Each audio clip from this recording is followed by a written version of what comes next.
Bienvenue dans votre rendez-vous éco. Aujourd'hui, on va débattre de l'avenir du numérique à Bordeaux. Vous l'avez vu, de grandes entreprises se sont implantées ces 2 dernières années sur les bords de Garonne, notamment Betclic ou encore Ubisoft. Et l'écosystème aujourd'hui pèse 25 000 emplois dans la métropole. Mais il y a encore peu d'ETI, c'est-à-dire des entreprises de plus de 250 personnes. Nous sommes très loin aussi encore de Lyon, qui compte aujourd'hui 60 000 emplois dans le digital. Alors que manque-t-il justement pour franchir un palier à l'écosystème ? On va en discuter avec Mathieu Lorenz, qui est le directeur général d'AT Internet, qui est un leader mondial de l'analyse des audiences web, et Nicolas Loire-Florio, qui est PDG de Keops Technologies, un leader dans le cloud. Alors on va commencer avec vous, Mathieu. Aujourd'hui, justement, quelles sont les forces et faiblesses de l'écosystème ? Alors, je pense que la principale force de l'écosystème bordelais, il est lié en fait à l'attractivité de la ville. Aujourd'hui, dans nos métiers, le plus important, c'est de trouver des ressources. C'est vraiment un combat pour les talents. Et donc, la ville est attractive et elle a un tissu universitaire et un tissu d'école qui est aussi, c'est lié à l'histoire de la ville, mais qui est aussi très, très bon et qui fournit beaucoup d'ingénieurs. Donc, même si la bataille est rude aussi à Bordeaux, ça demeure quand même plus facile que dans bien d'autres capitales de trouver des ressources. Donc, je pense que ça, c'est une des principales forces. Elle a commencé à se structurer autour de quelques clusters.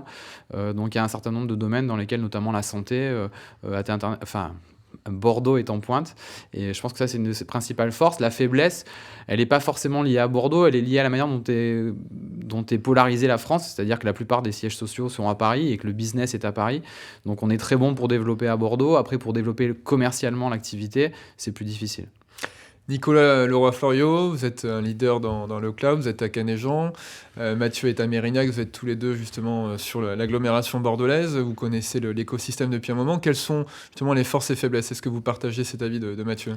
Oui, complètement. Le sujet d'attirer les talents est un vrai sujet et Bordeaux nous aide.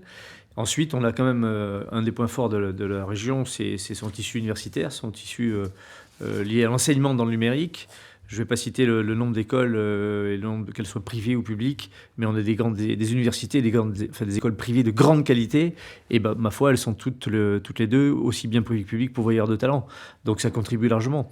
Après, je crois que l'une des grandes forces de Bordeaux aussi, c'est son tissu de fonds d'investissement régionaux qui sont ancrés dans la région, dans la grande région, qu'elles soient Nouvelle-Aquitaine, bien sûr, avec les fonds Akiti, l'ANSI, qui sont des fonds gérés et créés par la région Nouvelle-Aquitaine et par le président Laroussé. Il est probablement plus facile de trouver des fonds d'investissement comme ça qui investissent dans des startups, dans des startups du numérique, que d'aller chercher à Paris, faire des pitchs, etc. Ça se passe, j'ai envie de dire, en local de manière un peu plus facile. D'ailleurs, Xavier Niel, quand il était venu à Bordeaux il y a quelques années, disait que la France était un paradis fiscal pour les startups. Par rapport à ça, justement, c'est-à-dire qu'on a énormément d'aides quand on crée son entreprise, mais souvent il y a un trou dans la raquette après derrière. C'est-à-dire qu'en termes d'accompagnement, quand il s'agit d'aller chercher des marchés à l'export ou de se développer encore plus avec son entreprise, on manque souvent, à l'inverse, de financement. Et oui, Nicolas, vous l'avez dit, en fait, c'est facile d'être le premier dans sa rue. C'est un peu plus facile après de franchir les frontières et c'est un peu plus difficile, d'aller franchir les frontières et de s'implanter à l'étranger.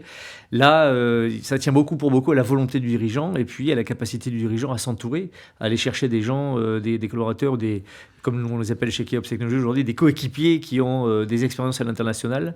L'international, ça ne s'improvise pas. Je pense qu'il faut avoir affaire à des gens dont c'est le métier, qui ont déjà des expériences plutôt réussies, évidemment. Et ça tient pour beaucoup à la volonté du dirigeant de franchir ce pas-là. Après, structurellement, en France, on a toujours la sacro-sainte hantise de franchir le seuil des 50 personnes avec les contraintes que sont le CE, le CHSCT, etc. Bon, j'ai envie de dire, après, c'est vrai que c'est des contraintes. C'est vrai que quand on devient une ETI, on a, je crois qu'elles ont été listées, plus de 130 nouvelles contraintes qui se posent à nous. Bon, il faut les gérer. Il faut peut-être pas vivre avec ça tous les jours. Il faut structurer peut-être un service RH. C'est pas une montagne si difficile que ça à gravir. Aujourd'hui, vous avez 450 salariés, même plus. Vous avez dépassé aussi les 100 millions d'euros de chiffre d'affaires. Vous avez eu une croissance extraordinaire sur les dernières années. C'est quoi la clé, justement, pour faire croître autant son chiffre d'affaires ? Bon, j'ai envie de vous dire, c'est peut-être le fameux triptyque, les idées, les moyens et l'envie. Les idées, les moyens et l'envie. Clairement, en matière d'idées, nous, on a beaucoup focusé sur l'innovation. La sortie des offres de cloud ces dernières années, très innovantes. On continue à investir massivement dans les nouvelles technologies. Notre métier devient de plus en plus d'appréhender les nouvelles technologies pour les délivrer sous forme de services cloud. Donc, on fait beaucoup de veille techno, beaucoup de R&D. Et puis, après... Et vous avez eu un positionnement stratégique aussi très fort au début sur la santé, ce qui vous a permis justement de capter pas mal de marchés. On est un opérateur de cloud qui est certifié hébergeur données de santé depuis 2013. On vient d'ailleurs de renouveler, on est les 3e en France à avoir obtenu la nouvelle certification hébergeur de données de santé, ce qui nous a permis d'attaquer effectivement ce marché de la santé, du cloud de la santé très rapidement. Donc aujourd'hui, on a près d'une centaine de cliniques qui sont chez nous, qui ont fait tout leur système d'information, des labos d'analyse médicale, des CHU maintenant, des centres de radiologie. Bref, on s'est beaucoup développé sur ce secteur-là, lié justement beaucoup par notre capacité d'innovation aujourd'hui, avec des offres qui rencontrent leur marché naturellement.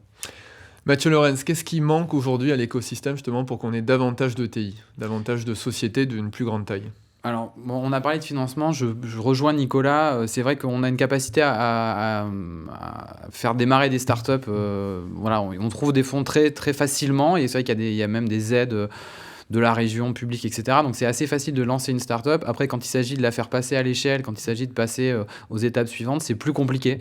Là, en général, il faut aller chercher des fonds américains. C'est beaucoup, beaucoup plus difficile d'aller lever des 10, 20, 30 millions. Alors ça change, mais ça reste très compliqué. Et donc on se retrouve pris dans une logique qui est en général plus court-termiste, plus spéculative avec des fonds américains. Et donc en général, les entreprises sont soit vendues, soit elles se retrouvent dans des situations qui peuvent être compliquées avec des business plans qui sont difficiles à atteindre.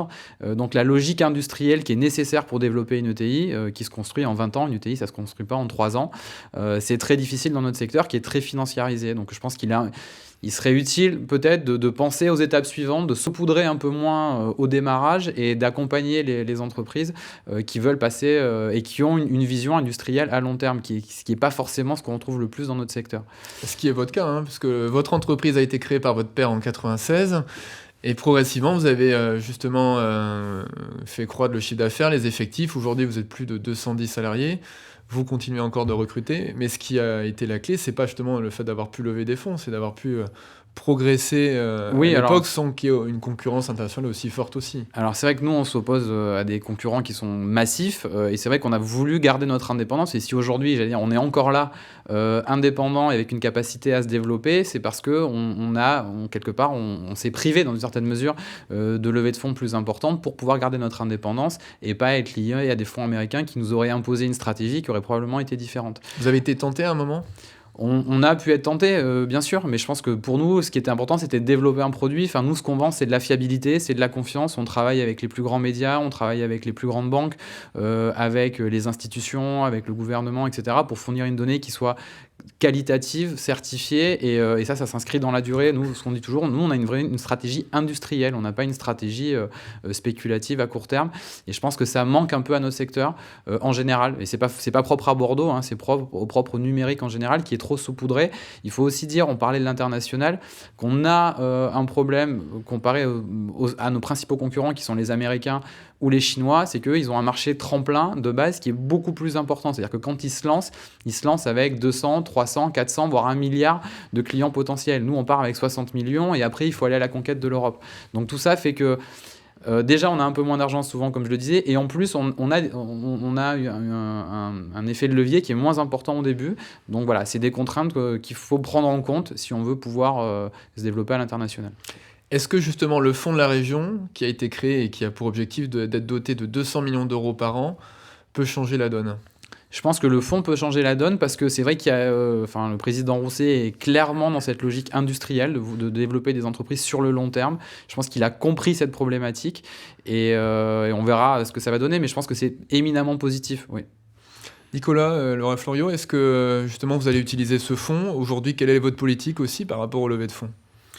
Écoutez, nous, on a la chance, en tout cas, on a provoqué la chance, on est cash positif, donc on n'a pas l'urgence de lever des fonds. La question se posera très probablement si on finalise une opération d'acquisition importante à l'international. C'est un secret pour personne, on travaille beaucoup sur une acquisition dans la Silicon Valley qui a failli voir le jour en 2018, qui ne s'est pas conclu, mais 100 fois sur le métier, on remet l'ouvrage. Donc oui, à un moment ou à un autre, la question se posera. Nous, on est coté en bourse.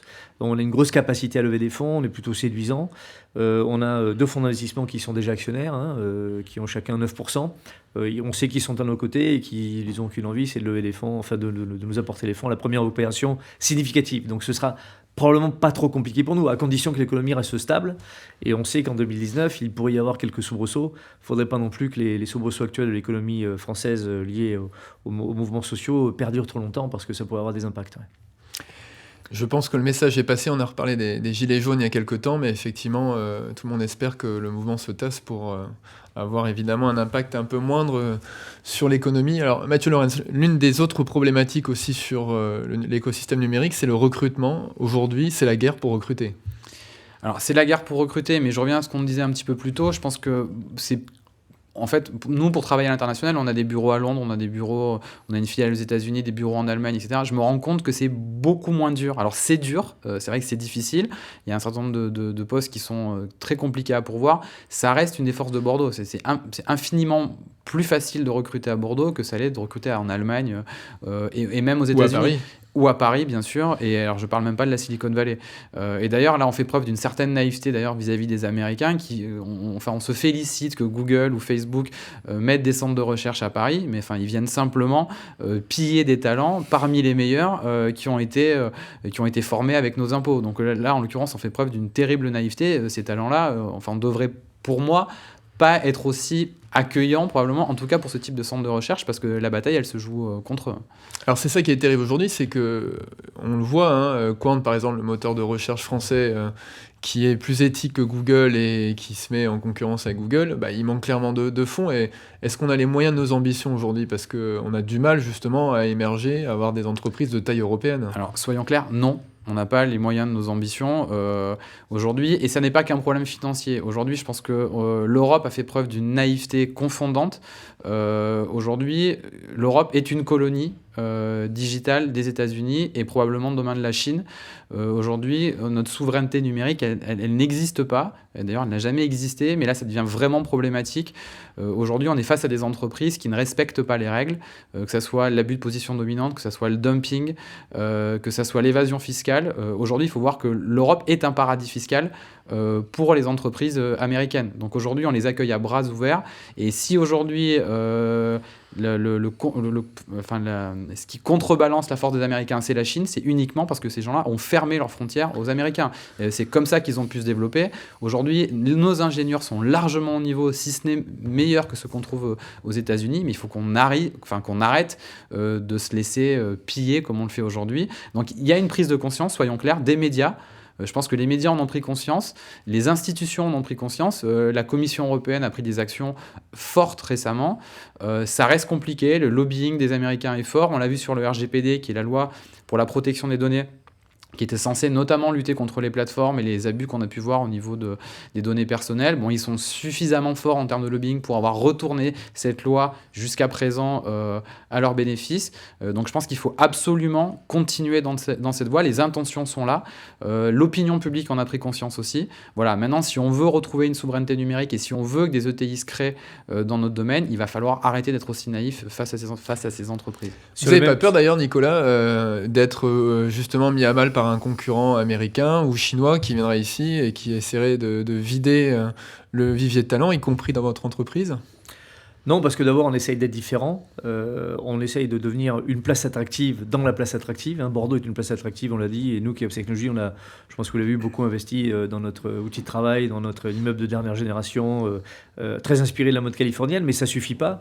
À côté de ça, on a des arguments, notamment pour continuer à nous développer et attirer des talents. On a des arguments déjà pour les capter des marchés. Il faut savoir que les entreprises, quand elles vont mettre leur système d'information, leurs données, les entreprises françaises, quand elles mettent leurs données dans un cloud américain, elles n'ont aucune certitude, voire plutôt la certitude que leurs données potentiellement seront piratées, communiquées, exploitées, etc. à leur insu. Okay. Aujourd'hui, moi, je pense qu'il y a une prise de conscience qui s'opère auprès des grandes entreprises françaises ou des PME de ne pas aller mettre leur savoir-faire dans des clouds américains ou dans des opérateurs américains parce qu'elles ont clairement le risque du stream de piratage industriel. Je pense que dans les prochaines années, on vivra des scandales monumentaux de piratage industriel, de piratage de savoir-faire à travers les opérateurs de cloud américains. Bon, j'en suis convaincu, il y a déjà eu quelques précédents. Après, pour attirer les talents, oui, à nous d'être différents, à nous peut-être de communiquer peut-être un peu plus sur le savoir-faire, sur le savoir-vivre à la française. Les Américains, ou en tout cas les gens de la Silicon Valley, sont très friands de ce qu'on fait en France. Ils sont très friands de notre façon de vivre et notamment très attirés parce qu'il y a beaucoup de similitudes entre la Silicon Valley avec le milieu du vin, la Napa Valley, etc., avec Bordeaux. Et donc, à chaque fois, on reçoit des Américains ici, et ben, ils sont, ma foi, plutôt très attirés, très emballés, et on pourrait peut-être attirer à notre tour à terme des Américains. Dernière question, brièvement. Est-ce qu'on va être capable de créer les 25 000 emplois supplémentaires dans le numérique à Bordeaux d'ici 2030, comme l'ont annoncé les politiques ? Écoutez, oui, si d'abord on continue à investir dans les filières de formation, parce que pour créer des emplois, il faut des gens formés, il manque à peu près 30 000 informaticiens en France. C'est les statistiques de Syntec Numérique. Aujourd'hui, je pense qu'on n'investit pas assez sur ces filières-là, donc je crois que la priorité des pouvoirs publics et dans le monde de l'enseignement, c'est de renforcer ces filières pour créer de la compétence. Et à partir de là, notamment à Bordeaux, je pense que et le président de la région et l'ensemble des pouvoirs politiques sont certainement conscients de ça. Il faut qu'ils investissent massivement dans ce domaine-là pour qu'on puisse créer les emplois d'aujourd'hui, parce que je ne vais même pas parler des emplois de demain, ce sont déjà les emplois d'aujourd'hui. Merci beaucoup à tous les deux et bonne fête à vous les téléspectateurs et à très vite sur TV7.